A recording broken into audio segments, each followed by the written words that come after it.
The word of the Lord came to me. Ezekiel 13, chapter 13, verse 1. The word of the Lord came to me.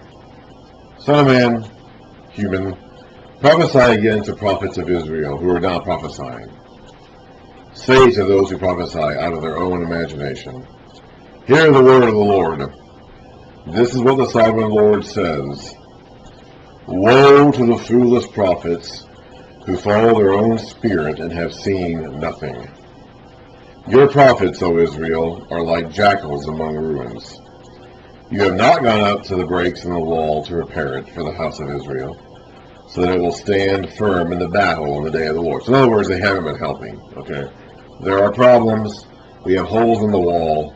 Okay, we cannot stand firm. And instead of helping, instead of doing what we need to do to help the people get better, and get ready to be able to stand firm in the Lord, we've been making things worse. Their visions are false, and their divinations a lie. They say, the Lord declares, when the Lord has not sent them. Yet they expect their words to be fulfilled. Have you not seen false visions and utter lying divinations when you say, the Lord declares, although I have not spoken? Therefore, this is what the sovereign Lord says. Because of your false words and lying visions, I am against you, declares the sovereign Lord. My hand will be against the prophets who see false visions and utter lying divinations.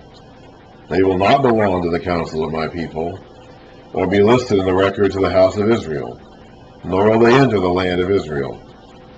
Then you will know that I am the sovereign Lord. So they're going to be cut off and forgotten.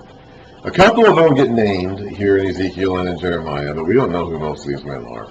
And even the ones who do get named, we don't know anything about their names. There may have been more. I don't know how many there were. But they're going to be cut off. They're going to be removed from the records of Israel. A false prophet, was supposed to be put to death.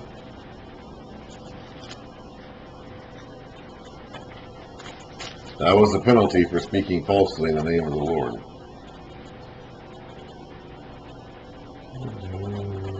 It's not quite the one I was looking for.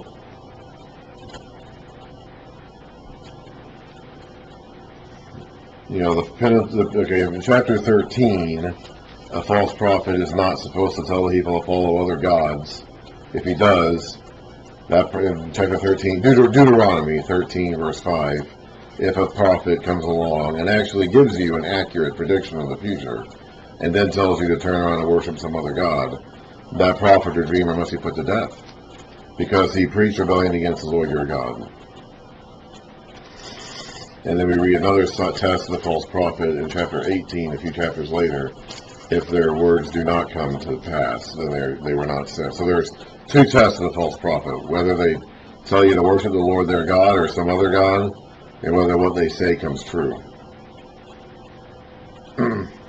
Okay, chapter 18, verse 20. A prophet who presumes to speak in my name anything I have not commanded him to say, or a prophet who speaks in the name of other gods, must be put to death. So these false prophets were supposed to be put to death. The people weren't doing that, so God will. Then you will know that I am the sovereign Lord. Because they lead my people astray, saying peace when there is no peace, and because when a flimsy wall is built, they cover it with whitewash. Therefore, so they're not helping. They're not helping build a wall. They're not helping people stand firm in the Lord. Whatever a flimsy wall is built, they're just covering it over. They're just trying to paper over the problems and get past them, hoping they can just get out of this fix without having to actually do anything. Therefore, tell those who cover it with whitewash that it is going to fall. Rain will come in torrents, and I will send hailstones hurtling down, and violent winds will burst forth. When the wall collapses, will people not ask you, where is the whitewash you covered it with? So what did you do? Where is all the help you said you were offering? Why couldn't you stop this from happening if you said you had all the answers?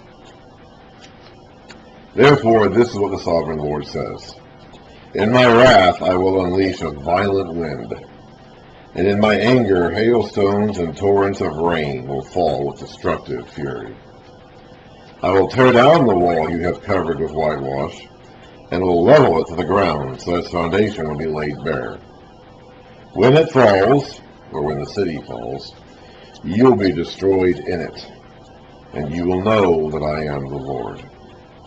So I will spend my wrath against the wall and against those who covered it with whitewash. I will say to you, the wall is gone, and so are those who whitewashed it.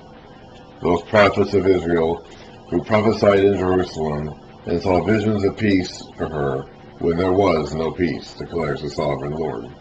Now, son of man, human, you, Ezekiel, set your face against the daughters of your people who prophesy out of their own imaginations. This wasn't just the men doing this. They had plenty of women helping out in their wickedness. Prophesy against them and say, this is what the sovereign Lord says. Woe to the women who sew magic charms on all their wrists and make veils of various lengths for their heads in order to ensnare people. Will you ensnare the wives of my people but preserve your own? No, not going to happen. You have profaned me among my people for a few handfuls of barley and scraps of bread. So they were doing these things apparently in payment, and they would receive either money directly or money through which they could then go pay for food. Either food directly, or they would get money which they would then go use to pay for food. By lying to my people who listen to lies, you have killed those who should not have died, and have spared those who should not live. So some people died who shouldn't have died, and some people haven't died who should have. Some people have escaped punishment who shouldn't have escaped punishment. And some people have suffered a punishment that they didn't need to suffer because of you. Ezekiel's job is to be a watchman. We've been told that at the very beginning. We're going to have that watchman theme kind of brought up again and again. Ezekiel's job is to state the word of God to the people as he receives it. He can't make the people do it.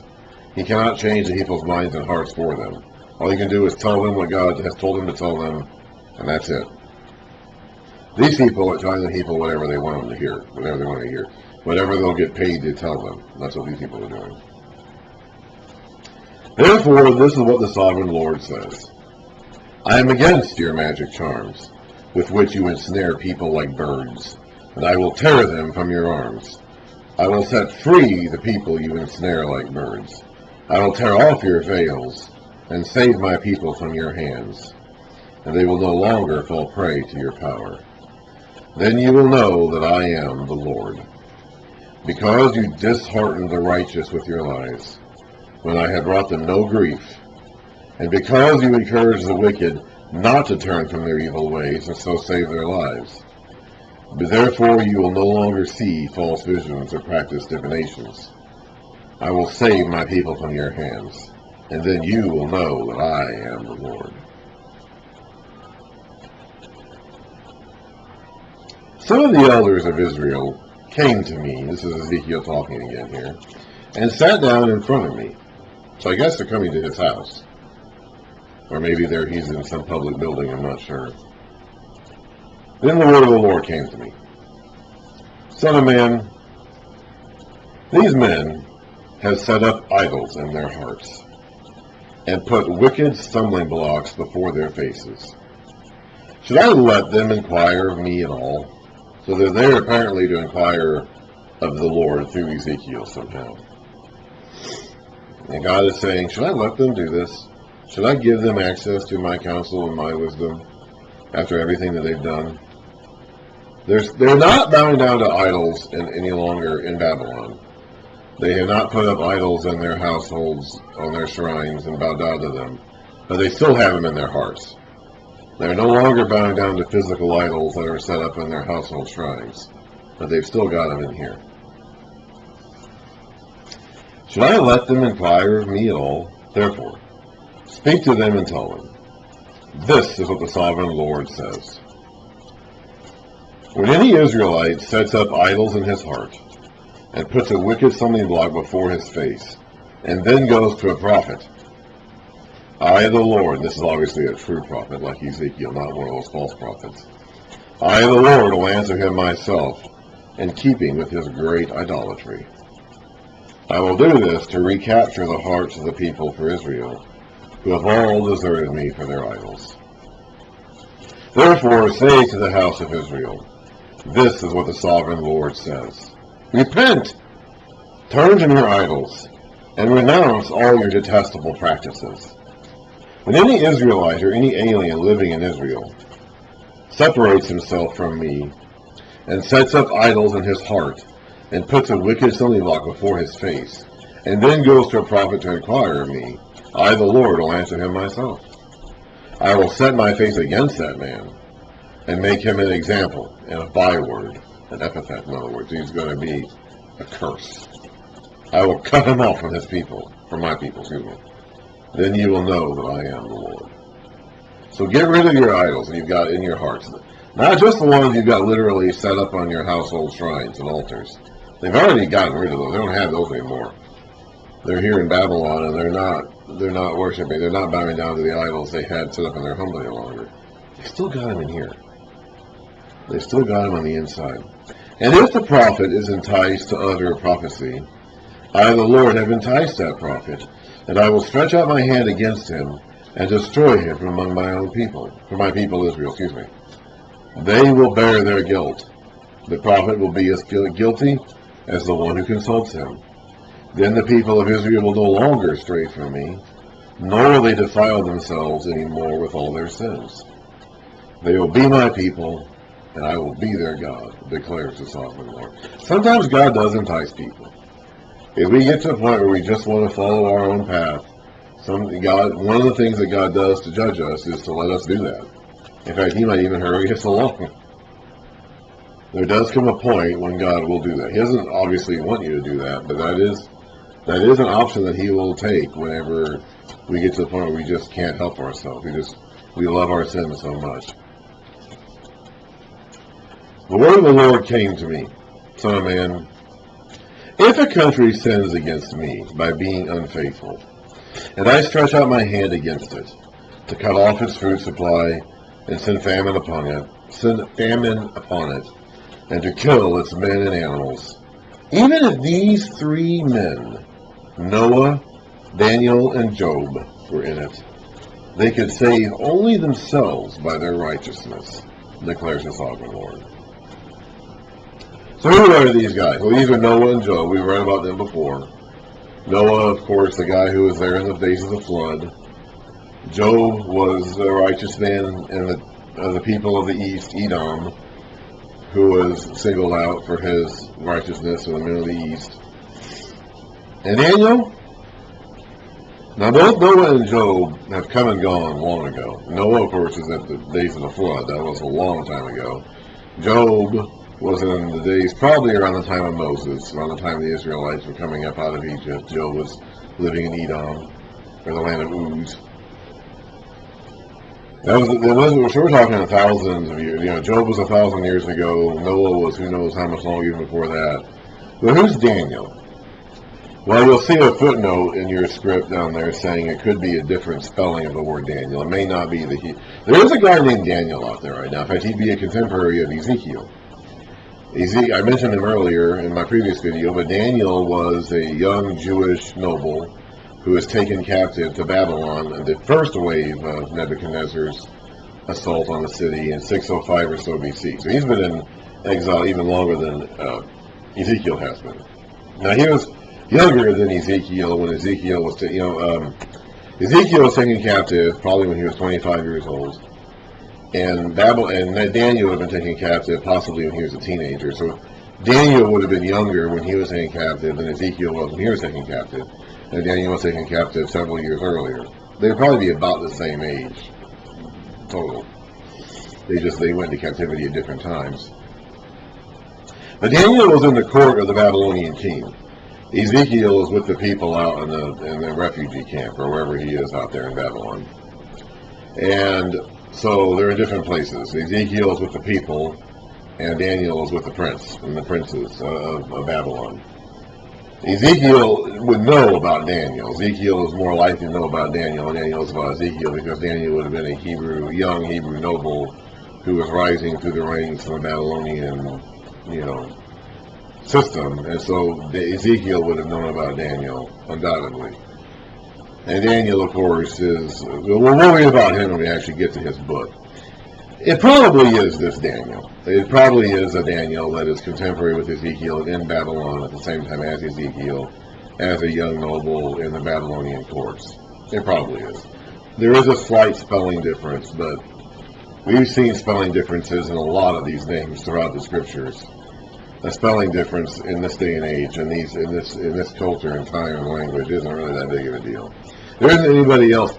There isn't anybody else in the Old Testament it could be. Like there isn't any other name that's equivalent to this. The only other person that people have suggested as a candidate is some Ugarit hero from 1,000 years earlier who was a Baal worshiper. So I don't think God be using that guy as an example. So probably here God has picked 3 examples of 3 standout men who are both well known for being righteous in their day. And we have Noah and Job as 2 ancient examples, who were both, by the way, were non-Hebrews, non-Israelites. Noah, of course, lived before the Hebrews became a nation, and Job was an Edomite, actually, a man of the East, not a Hebrew. So 2 of the 3 are non-Hebrews. So some people think that Daniel is non-Hebrew too. The Daniel of local history at that time was a Baal worshiper, and God wouldn't be using him as an example of a righteous man. So this is probably Ezekiel's Daniel. This is probably the Daniel who was in Babylonian captivity along with Ezekiel in the Babylonian courts. And Ezekiel would be aware of this guy. And we read about him earlier as being someone who's already associated with divining visions and having wisdom. Which we read about in Daniel is what he did. That's actually how he became well known, even when he was a young man. So my guess is that this is in fact. We don't like talking about this because this would seem to indicate that Daniel really lived at this time period along with Ezekiel. And we'll talk about that when we actually get to Daniel. But yeah, we have got a reference to Noah, Job, and Daniel. But even they, now remember, Noah saved the world, basically, through his righteousness, his family. They preserved the human race. And Noah found favor in the eyes of God, so God saved his family through the flood, and that's what kept the human race going. Job was not, he was made an example of in his righteousness and in the culture of his day and time. And Daniel is another example of someone standing out in their conduct and righteousness, even in Ezekiel's day. But if these 3 men, now, and Jeremiah was told to go through the city and look for a righteous man, and he couldn't find one. Okay, so it's like even if these 3 men were there, they wouldn't save the city. God sometimes does preserve groups of people on behalf of a few righteous in it. You know, way back in Abraham's day, he bargained with God to save Sodom and Gomorrah if 10 righteous people could be found there, and it turns out they couldn't find 10. So they went ahead and put a city because there weren't even 10 in it. But God was willing to do that. He was willing to agree to spare the city for the sake of 10 righteous people in it. And there are times when he does that. There are times when he spares a larger group of people who should not be spared for the sake of the few righteous people who are in that group. In this case, he's saying that even these 3 men who stand head and shoulders above the rest in terms of, the sort of conduct that God wants out of men, they would only save themselves through their righteousness. God would not spare those around them for their sake, even though he would do that in some cases, and he has done that in some cases. But the people around them are so wicked that even if these 3 men, some of the most upright living men who've ever lived, were in the city, they wouldn't be able to save the city through their own uprightness.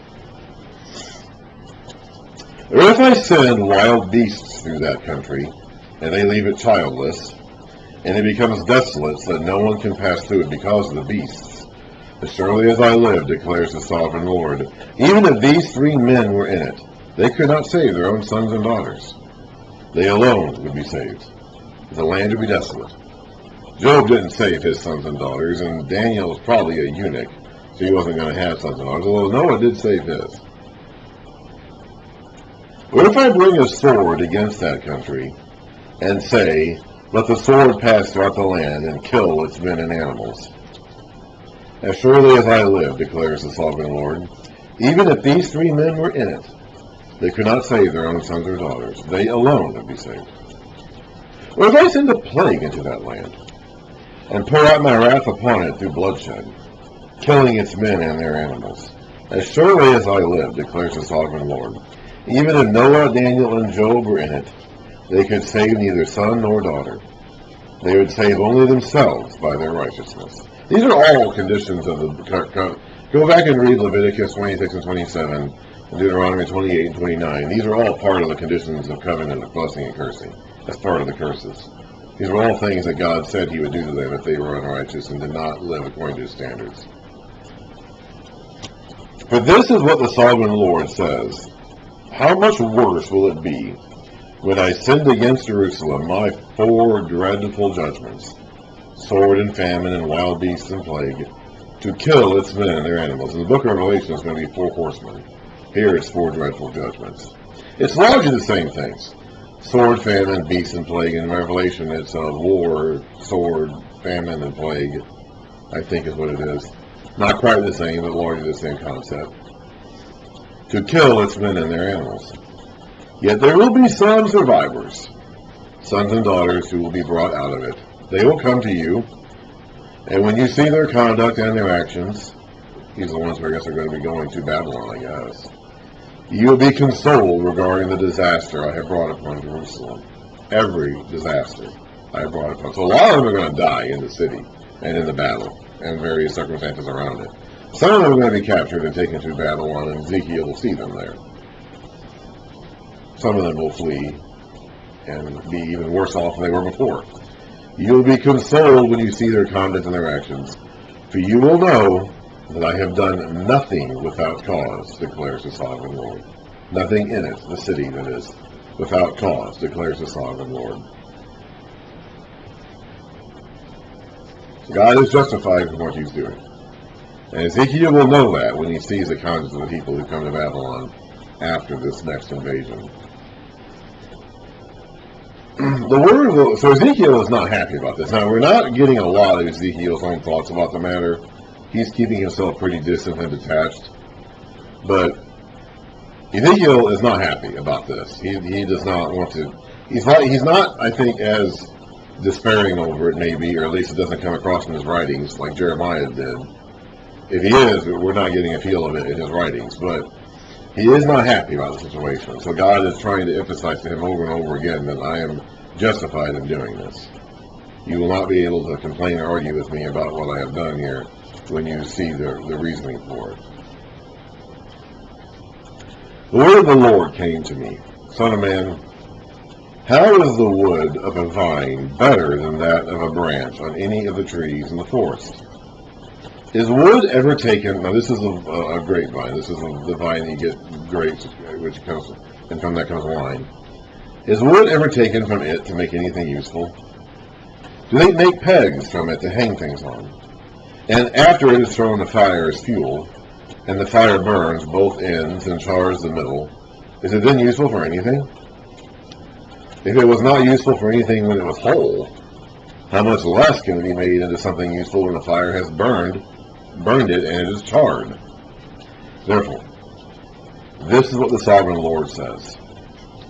As I have given the wood of the vine among the trees of the forest as fuel for the fire, so that's what he made it for.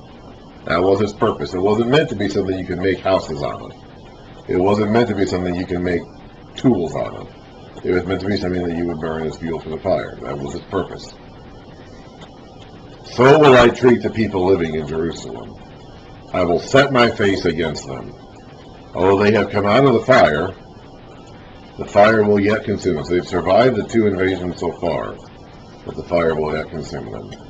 And when I set my face against them, you will know that I am the Lord. I will make the land desolate because they have been unfaithful, declares the sovereign Lord.